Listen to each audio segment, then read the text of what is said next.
大家好，我係貓哥啦。我有睇留言㗎。正當我睇完個留言去現時點度睇嗰架 S2000嘅時候呢，我發現已經炒上400蚊啦。咁啊冇辦法啦，退而求其次，我就去揀其他嘅車款啦。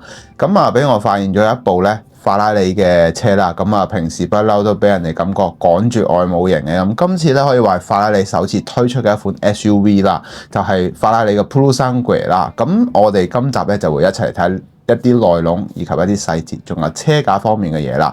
咁記得喺影片開始之前咧 CLS 我啦 ，and the English subtitle has now available. Please enable the English subtitle feature. Let's go. 好啦，咁大家已經睇到呢一款車啦。咁其實作為法拉利咧首款4門4座位嘅設計咧，可以話係對於整個 SUV 市場咧做一個重新嘅性能車嗰個定義啦。咁 Funny Model 咧整體喺設計上面咧亦都捕捉到應該要有個法拉利呢一架車嘅精髓輪廓線條之外咧，亦都令到我有意外驚喜。其實咧，我開頭買呢架車嘅時候咧，大家店主都話紅色賣晒，咁我一開始一定會諗紅色啦。咁但係其實咧，今次呢架 FUV 咧，其實佢係推呢一隻顏色嘅。咁其實就係我哋叫做 Grigio di Danio 嘅一隻灰鈦銀色嘅。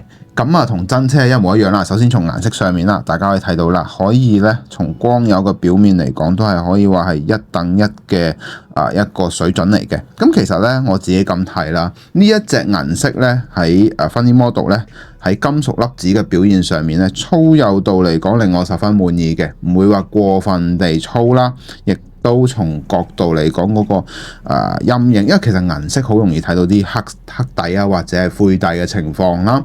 咁啊呢一度咧個飽和度咧亦都係相當足夠，而且咧線條感非常之強烈嘅。而整體嘅噴塗上面咧可以話一線嘅水準啦。咁啊亦都睇得出咧呢一間車廠咧盡量喺一啲細心位全部都投放落呢架車啦，咁啊亦都令到我點解會去買呢一架車嘅原因。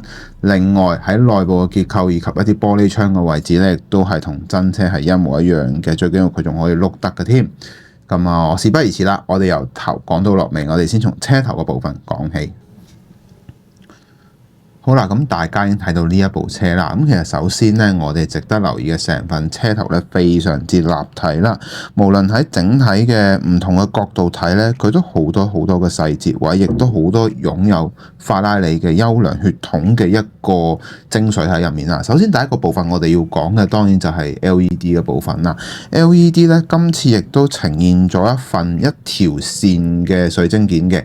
咁其實咧，大家如果真係有細心留意咧，佢係真係有水晶件嘅，咁但係只不過佢用上咗，大家真係睇唔到啦，因為實在太細粒啦，同埋佢係有一條線嘅日間行車燈嘅，所以咧着眼點咧會變咗好似係大家會以為佢係做咗常識件，但其實如果放大睇咧係有水晶件嘅。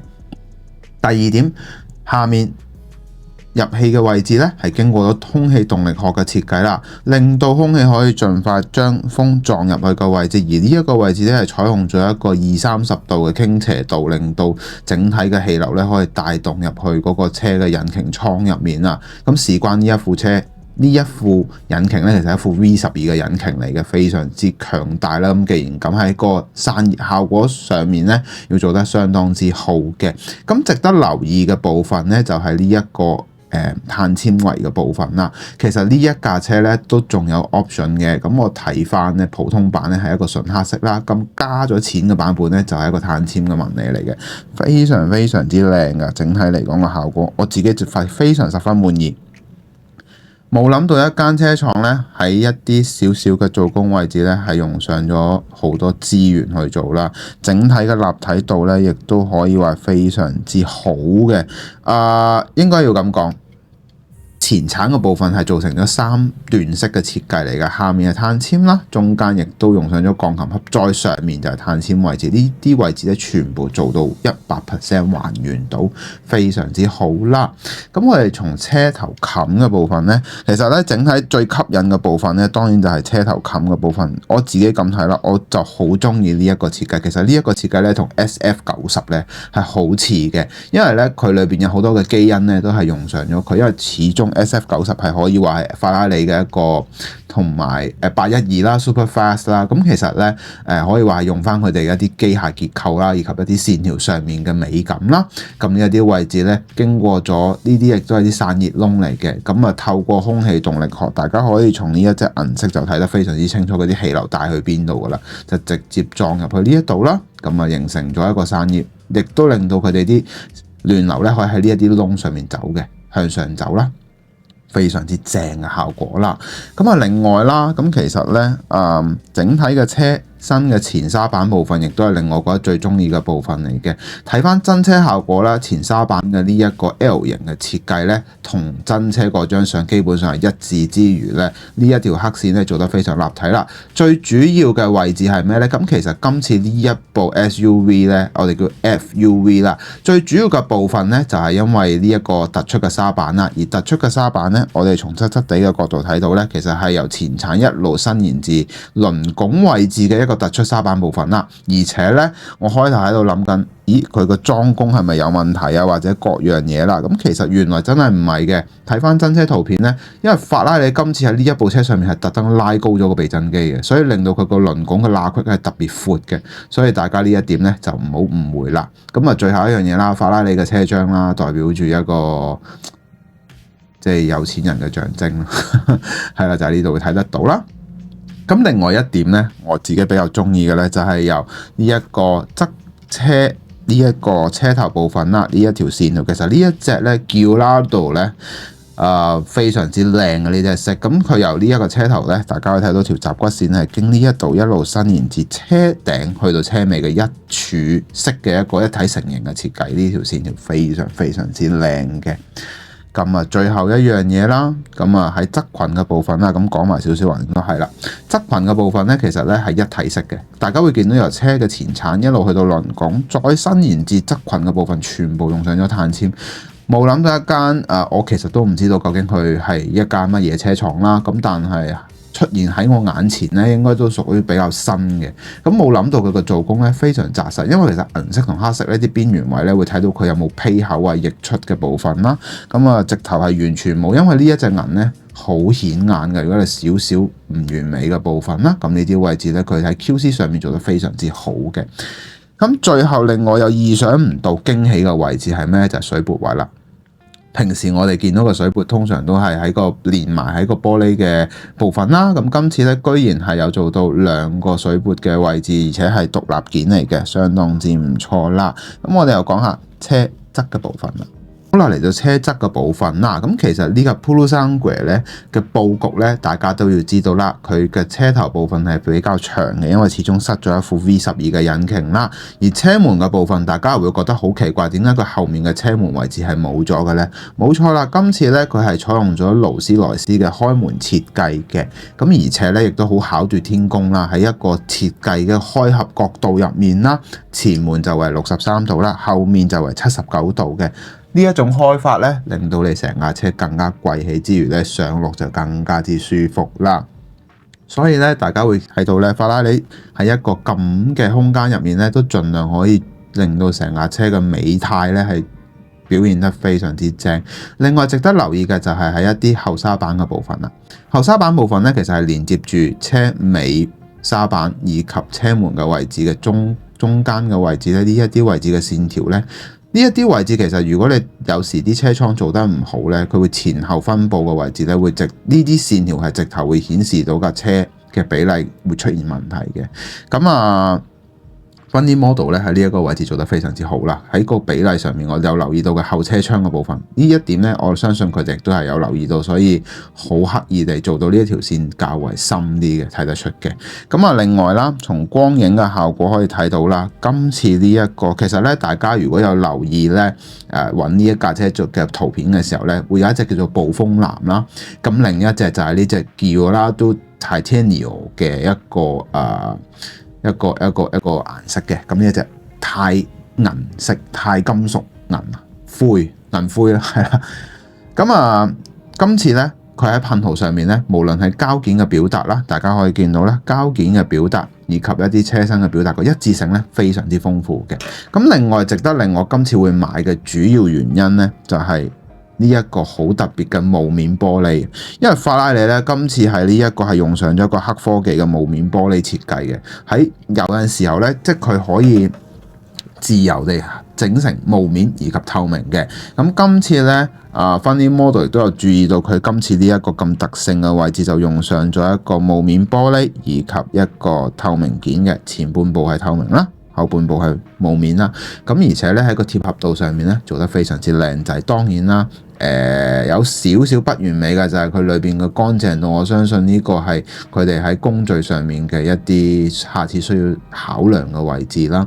咁但係整體嚟講已經係非常之靚。其實經過咗呢一部車之後，可以睇到法拉利咧，佢點樣可以，因為好多車廠咧，例如林寶堅尼嘅 Urus 啦。波子嘅 Cayenne 啦，Maserati 嘅 Lavanda 啦，咁嚟到呢一架我哋叫做 Polo Sangue 咧，咁其實法拉利可以話係將一架真真正正嘅一架跑車改造成為一架 SUV 咯，咁我自己咁睇，我最中意係尾部嘅部分嚟嘅。其實咧喺車尾沙板呢一個我哋叫做輕輕突出嘅一個好含蓄嘅一條線條啦。所以啱啱我點解講話一條好含蓄嘅岩翼線條咧？呢一啲位置咧唔係話一定要硬橋硬馬突隻翼出嚟就特別勁抽。咁但係咧好多時候你會見到佢哋咧，例如呢啲尾翼嘅部分啦，例如一啲帶動氣流嘅線條，佢如何用一個空氣動力學去表達法拉利喺一個線條嘅一個藝術嘅表現呢？呢度睇得非常之清楚啦。咁好啦，我哋又睇下車尾嘅部分啦。好啦，嚟到車尾嘅部分呢，咁其實我自己咁睇啦，真係針冇兩頭利嘅，有陣時有啲地方都係會遜色咗少少嘅。車尾部分啦，咁其實用上咗一種我哋叫做 LED 嘅線條型大燈啦，一體式設計嘅，當着車嘅時候呢度會成條線都會有唔同嘅效果啦。咁但係呢度呢，純粹用上咗一個上色嘅部件啦，咁呢度略為遜色嘅。咁但係其次嘅地方呢，依然都有跟得非常之足啦，例如尾擾流嘅部分啦，一啲凹凸線條嘅效果啦，做得非常之突出嘅。咁啊，另外四出口咧，亦都有細節咁去留意到一啲應該要有嘅位置啦。咁其實咧，霧面玻璃呢一個位置咧，其實我覺得佢做得好好噶啦。但係咧，裏邊個乾淨度下次真係要注意少少，因為佢有啲問題嘅。不過我自己咁睇啦，好少人做霧面玻璃嘅。如果佢做得到都 OK， 我都收貨。好啦，嚟到內籠嘅部分啦，咁真係爆唔開啊，冇辦法，佢嗰個位我唔知佢個筍位喺邊度啦，咁冇辦法啦，大家盡量去睇啦。咁其實呢一部車嘅內籠咧，係直接令到我去今次買呢一部車嘅主要原因嚟嘅，因為喺內部嘅結構佢可以話做得非常三個非常嘅細緻啦。咁咧，整體個內籠佈局咧，跟翻 SF90 Strada 嘅設計啦，咁啊裏邊咧有兩張提供足夠嘅包裹性嘅一張筒椅啦，咁啊最緊要係咩咧？中控台嘅位置咧，所有嘅掣咧，佢全部有晒，呢個令到我有驚喜嘅位置啦。一部法拉利可以話係超級高質素啦。咁我哋合翻埋架車都冇得合啦。講下今集嘅可購買指數啦。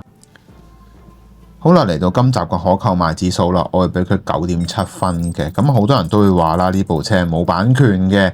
咁正所謂去到呢一個位呢，就會變咗係矛盾大對決啦。大家究竟會想呢一架車對於一間小車廠嚟講，想將所有嘅資源掟晒落部車度啊，定還是將一部分嘅資源掟落去個版權度，但係變咗你出嚟嘅 quality 咧未如理想，又或者係各樣嘢，咁變咗中間有個矛盾位啦。咁啊呢一點大家就係斟酌啦。而我呢一個頻道咧，最主要都係用一個 CP 值為主去講唔同嘅車啦。咁所以我對於呢部車咧非常之討好嘅，即係尤其顏色啦、線條啦、霧面玻璃令我有驚喜嘅位置之外咧，沙板啊各樣嘢都可以話係一等一嘅精品水準嚟嘅。咁啊，當然亦都有啲缺陷位啦。喺個車尾嘅部分，如果佢車尾亦都用翻水晶件咧，呢部車係可以攞到10分嘅。